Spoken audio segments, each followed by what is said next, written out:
நம்மளுடைய கண்களுக்கு ஒரு இடம் முழுசா கருப்பா தெரிஞ்சா அங்க எதுவுமே இல்லைன்னு நம்ம முடிவு பண்ணிடுவோம். ஆனா யூனிவர்ஸுக்கு அந்த பிளாக் தான் ஒரு புதிய பிறப்புக்கான ஆரம்பமா இருக்கு. இந்த வீடியோல நீங்க பார்க்க போறது அது ஒரு வெடிப்பு இல்ல, ஒரு சத்தம் இல்ல, எந்த விதமான பிரகாசமும் இல்ல. ஆனா அந்த அமைதியான இடத்துல ஒரு நட்சத்திரம் மெதுவா ஆயிரக்கணக்கான வருடங்களா பிறந்து இன்னும் அது எவால்வேட் ஆகிட்டே இருக்கு. இது நம்ம கண்களுக்கு அவ்வளோ ஈஸியா தெரியாது. ஏன்னா அது வெளிச்சம் இல்ல, இன்ஃப்ராரெட். தட் மீன்ஸ் அதுக்கு பேச தெரிஞ்ச லாங்குவேஜ் இன்ஃப்ராரெட் மட்டும்தான். இன்னைக்கு அந்த பிளாக்கான ரொம்ப ரொம்ப டார்க்கான மேகத்துக்குள்ள அப்படி என்னதான் நடக்குதுன்றத நம்ம ரொம்ப டீப்பா பார்க்க போறோம். இது முழுக்க சயின்ஸாவும் டிராமா இல்லாமலும் பார்க்க போறோம். இதுதான் IRAS 23077 + 6707 வெளிச்சம் இல்லாத இடத்துல ஆரம்பமான ஒரு நட்சத்திரத்துடைய கதை. நான் உங்க லோகபால கார்த்திகேயன். இது செனித் ஆஃப் சயின்ஸ்.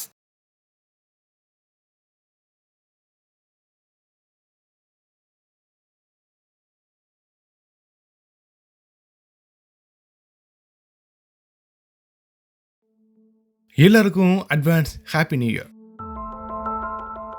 IRAS 23077 + 6707 இதை பற்றி நம்ம பேசும்போது முதல்ல நம்ம கண்களுக்கு நம்மளை ஏமாத்துற மாதிரியான சில முக்கியமான விஷயங்களை நம்ம புரிஞ்சுக்கணும். வானத்தில் ஒரு பகுதி முழுசா கருப்பா ரொம்ப டார்க்காக இருந்துச்சுன்னா அங்கே எந்த நட்சத்திரமும் இல்லை அப்படின்னு நம்ம தெரிஞ்சுக்க கூடாது. அங்கே எதுவுமே இல்லைன்னு நம்ம நினைப்போம். ஆனால் நம்ம கண்களுக்கு மட்டும்தான் அந்த பிளாக்கான உள்ள இருக்கக்கூடிய என்ன இருக்குது அப்படிங்கிறது நம்ம ரொம்ப பார்க்க முடியாது.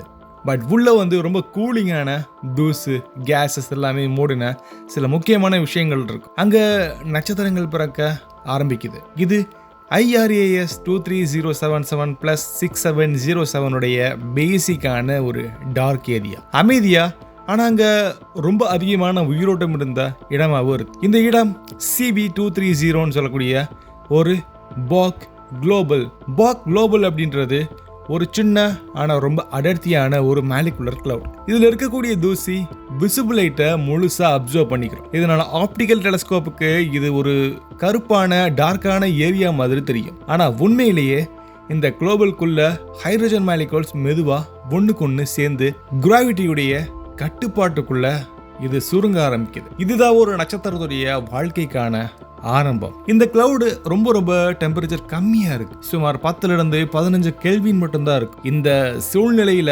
கேஸ் பிரஷர் ரொம்ப ரொம்ப பலவீனமா இருக்கும். இதனால கிராவிட்டி அந்த இடத்துல ரொம்ப ரொம்ப சக்தி வாய்ந்த ஒரு ஃபோர்ஸா இருக்கும். கேஸ் அண்ட் டஸ்ட் மெதுவா கொலாப்ஸ் ஆகி அதோடைய மையத்துல டென்சிட்டி அதிகமாக்க ஆரம்பிக்கும். இந்த நிலையில தான் இந்த பொருள் உருவாக ஆரம்பிச்சிருக்கு. இது இன்னும் முழுமையான ஒரு நட்சத்திரமா மாறல. ஸோ இது ஒரு புரோட்டோஸ்டார் நட்சத்திரமா மாற தயாராக்கிட்டு இருக்கக்கூடிய ஒரு பொருள். இந்த கதையை நமக்கு தெரிஞ்சுக்கிற IRAS அப்படின்ற ஒரு உபகரணம் முக்கியமா தேவைப்பட்டுச்சு. இதை நம்ம இன்ஃப்ராரெட் ஆஸ்ட்ரோனாமிக்கல் சேட்டலைட்னு நம்ம விரிவா சொல்லலாம். காரணம் 1980களில் இந்த IRAS வானத்தை இன்ஃப்ராரெட் வேவ் லென்த்ல ஸ்கேன் செய்ய ஆரம்பிச்சது. இன்ஃப்ராரெட் அப்படின்னா வெப்பத்துடைய அடையாளத்தின் மூலியமா அது என்னங்கிறத நம்ம கண்டுபிடிப்போம். தூசிக்கு பின்னாடி மறைஞ்சிருக்கக்கூடிய வெப்பமான பகுதிகளை நம்ம நேரடியாக விசிபிள் லைட்ல பார்க்கவே முடியாது. ஆனால் இன்ஃப்ராரெட் கண்டிப்பாக பார்க்கும். IRAS அப்சர்வேஷன் தான் இதோடைய முதன்மையான ஒரு கருப்பொருள்னு சொல்லலாம். இந்த பிளாக்கான டார்க்கான இந்த குளோபலுக்குள்ள ஒரு எனர்ஜி சோர்ஸ் இருக்கு அப்படின்னு சொன்னது இந்த IRAS தான். ஸோ அதனால தான் இதுக்கு அது ஒரு இனிஷியலாகவே நம்ம வச்சுருக்கோம். புரோட்டோஸ்டார் உருவாகிற இந்த நிலையில் அந்த ஆப்ஜெக்டுக்கு உள்ள நியூக்ளியர் ஃபியூஷன் இன்னும் தொடங்கவே இல்லைன்னு நமக்கு தெரிய வந்திருக்கு. ஆனால் கிராவிட்டி காரணமாக கேஸ் தொடர்ந்து விழுந்துக்கிட்டே இருக்கு.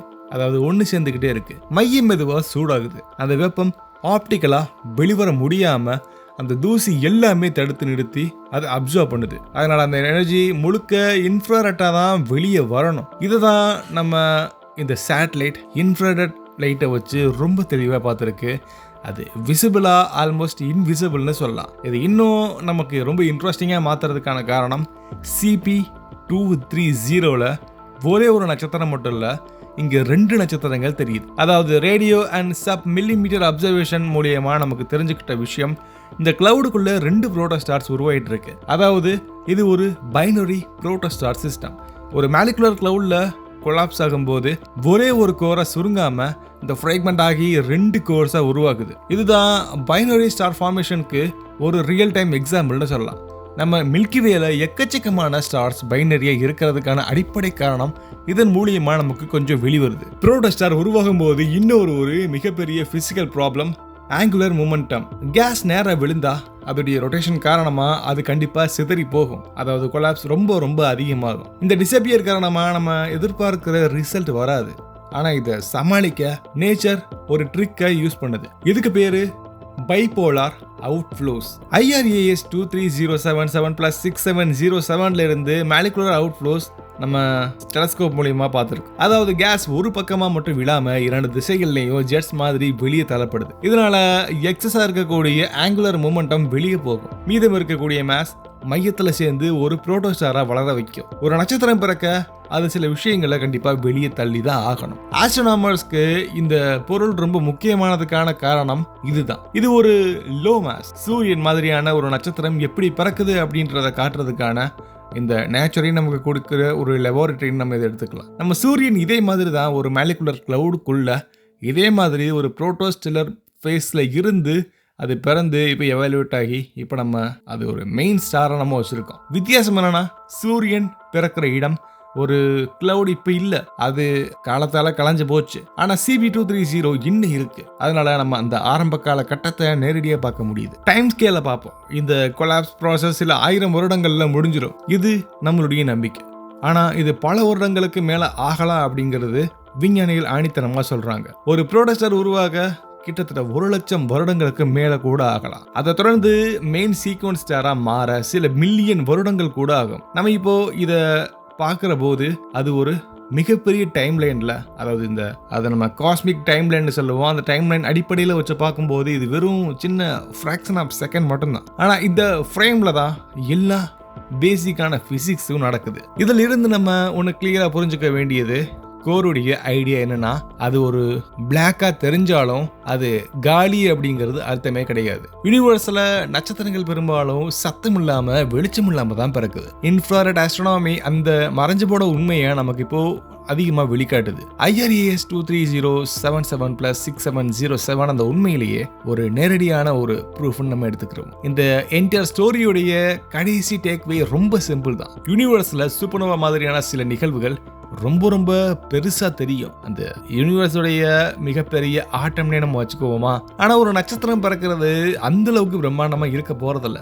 அது ரொம்ப அமைதியாகவும் மெதுவாகவும் இருக்கு. ஆனா அதுதான் எல்லாத்துக்கான ஒரு பேசிக்கான ரெக்குவயர்மெண்ட். அந்த அமைதியான பிறப்பு ஒரு மிகப்பெரிய ஒரு ஸ்டார்ஸை உருவாகலாம். அந்த ஸ்டாருக்கு பக்கத்துல சில முக்கியமான கிரகங்கள் உருவாகலாம். அதுல பூமி மாதிரியான கிரகங்கள் கூட எவாலுவேட் ஆகலாம். இப்படி ஒவ்வொரு கரும்புள்ளிகளுக்கும், அதாவது அந்த டார்க்கான அந்த ஏரியாவில் இருக்கக்கூடிய சயின்ஸை நீங்க டிராமா இல்லாம பியூர் சினிமேட்டிக் சயின்ஸா புரிஞ்சுக்கணும்னா மறக்காம நம்ம சேனலுக்கு சப்ஸ்கிரைப் பண்ணுங்க. இங்க சத்தமில்லாத இடத்துல தான் உண்மையான பல விஷயங்கள் வெளியே வருது.